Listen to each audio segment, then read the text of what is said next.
오늘 말씀의 시작은 내 형제가 죄를 범하였다 말씀합니다.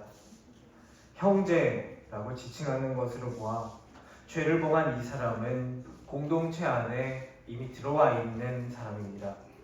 그럴 수 있습니다. 교회는 구원받은 죄인들의 공동체이기 때문입니다. 그런 사람이 있을 때 성경은 먼저 권고하라 말합니다. 이는 말로 꾸짖거나 욕하는 것이 아닙니다. 오히려 행동을 뉘우치고 공동체에 복귀하기를 바라는 마음으로 죄를 저지르게 된 문제에 관해서 환기를 촉구하는 것이 권고입니다. 권고는 먼저 1대1로 합니다. 그래도 듣지 않으면 두세 증인과 함께 합니다. 그래도 안 되면 교회에 말해야 합니다. 그래도 안 되면 이방인과 세리와 같이 여기라 말씀합니다. 오늘 말씀은 가슴 아픈 말이 반복됩니다. 만일 듣지 않거든. 만일 그들의 말도 듣지 않거든. 공동체 안에 있는 사람, 이미 예수를 믿은 사람이 죄를 범했습니다. 그리고 공동체의 다른 사람이 자신의 행동이 죄임을 말하고 이제 그 길에서 돌아오라고 말하고 있습니다. 그런데 듣지 않고 또 듣지 않고 있습니다. 이것이 죄된 인간의 한계입니다. 인간은 자기 죄를 스스로 알지 못합니다. 권고하는 사람이라고 해서 마냥 즐겁고 편하지는 않습니다. 그저 인간의 한계만 가슴 아프게 마주해야 합니다. 인간은 회개도 용서도 스스로 하지 못합니다. 이것이 우리 예수님께서 오신 이유입니다. 죄를 지어놓고 그것이 죄라고 인정하지도 않고 회개하지도 않는 인간을 구원하시기 위해서 하나님의 독생자가 이 땅에 오셨습니다. 네 형제가 죄를 범했을 때 이렇게 해라 라는 말씀 속에서 그 죄된 인간의 한계 앞에서 우리는 서 있습니다. 세상은 그런 곳이라고 합니다. 네, 압니다. 그래서 예수 믿는 공동체는 다르겠지라는 기대를 품어보았습니다. 그런데 공동체도 다를 바 없는 곳이었습니다. 예수님의 제자들이 뭔가 다르겠지라고 기대했던 그 사람들이 세상에서처럼 누가 더 크냐고 다투고 있습니다. 예수를 믿고 회개했다는 사람이 죄를 짓고 뻔뻔하게 죄를 인정하지 않고 있습니다. 이 절망스러운 한계 앞에 우리는 서 있습니다. 그때 우리 주님, 오늘 우리에게 주신 말씀을 통해서 우리에게 말씀하고 계십니다. 그래서 내가 왔다. 지난주 말씀에서 보았던 잃어버린 한 마리의 양같이 인간은 자기가 집을 나가고서는 스스로 돌아오지 못합니다. 그를 찾아 돌이키는 것은 목자가 하는 일입니다. 회복하시는 분은 오직 예수님이십니다.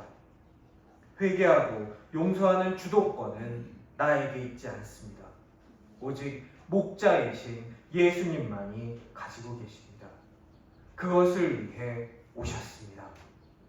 그것을 위해 지금 마태복음 18장에서 십자가를 향해서 나아가고 계십니다. 나의 눈을 들어 십자가로 향하고 계시는 우리 예수님을 보기 원합니다. 우리 예수님, 나를 위해 오셨습니다. 나를 죄로부터 돌이켜서 회개하게 하실 것입니다. 나의 삶은 이전과 같지 않을 것입니다.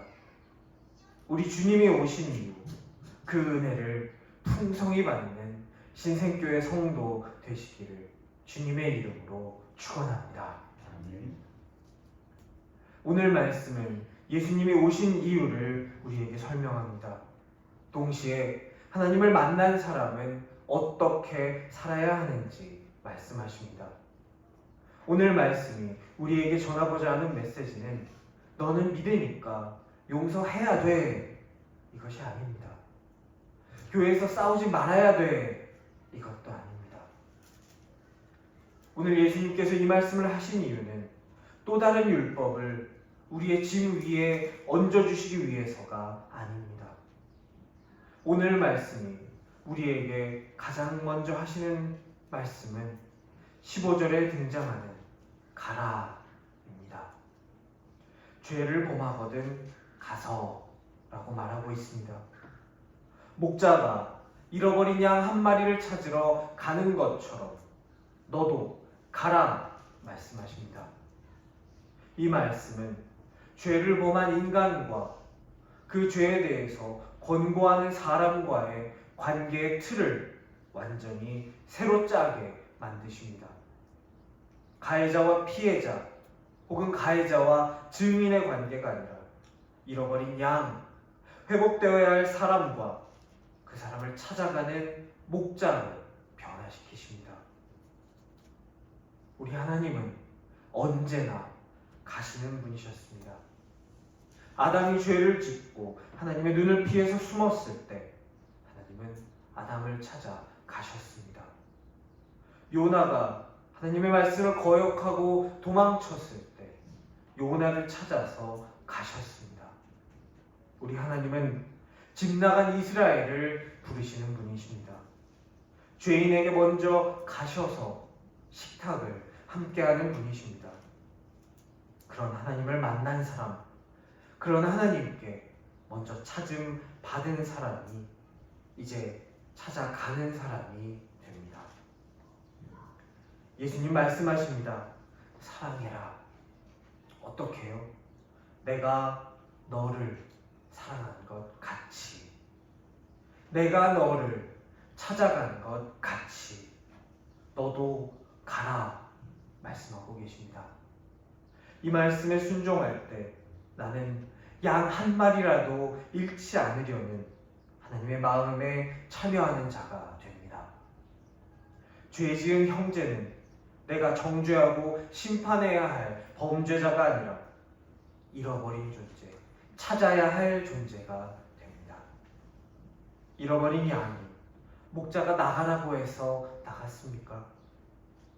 지발로, 지멋대로 그냥 나가버렸습니다. 누가 그에게 죄를 지으라고 했습니까? 자기가 지은 것입니다. 그런데 자기 발로 집 나가고 자기가 죄를 지은 그 사람 앞에서 우리 예수님은 그 한 사람조차 잃지 않겠다 말씀하십니다. 그것이 하나님의 마음입니다. 우리에게 그 하나님의 마음을 알게 되는 축복이 임할 수 있기를 축원합니다. 권고의 두 번째 단계는 증인과 함께 가는 것입니다. 인간은 상처를 받으면 자신의 기억을 왜곡하고 과장하고 자기중심적으로만 해석합니다. 증인을 데리고 가는 것은 법적 증거를 잡으려고 가는 것이나 그 사람을 압박하려고 데려가는 것이 아닙니다. 나의 판단도 완전하지 않을 수 있으니, 나도 틀릴 수 있으니 그것을 인정하는 것입니다. 나만 옳다라고 굳게 믿는 사람만큼 가까이 가기 힘든 사람도 없습니다. 그런 독선과 아집에서 벗어나서 하나님의 마음으로, 하나님의 시선으로 너의 형제를 바라봐라. 오늘 말씀을 통해 우리 예수님께서 우리에게 말씀하고 계십니다. 성경은 그 다음 단계를 제시합니다.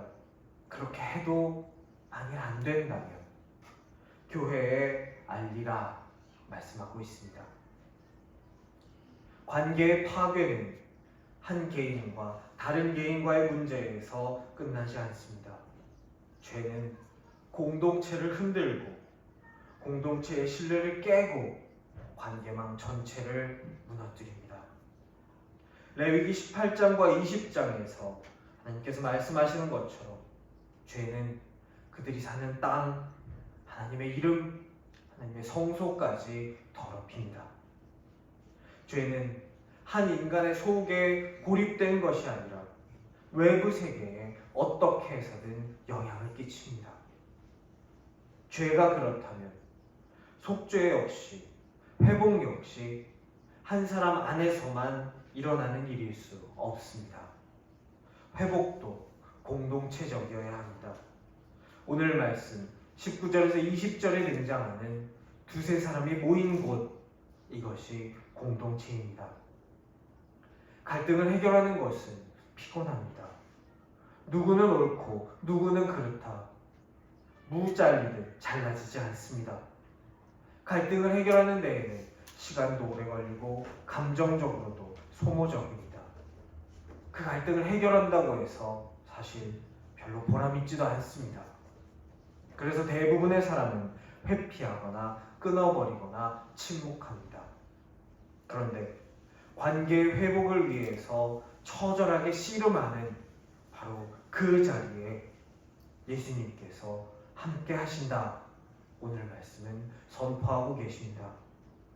내가 함께하니 힘을 내어라. 우리 주님께서 회복시켜 주신다.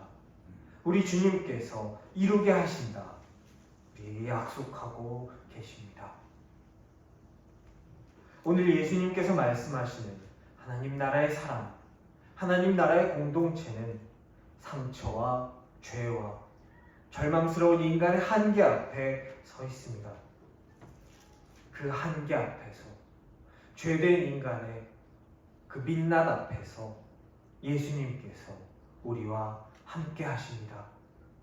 그 구원을 먼저 맛본 사람은 상처와 죄 앞에서 관계를 쉽게 포기하지 않습니다.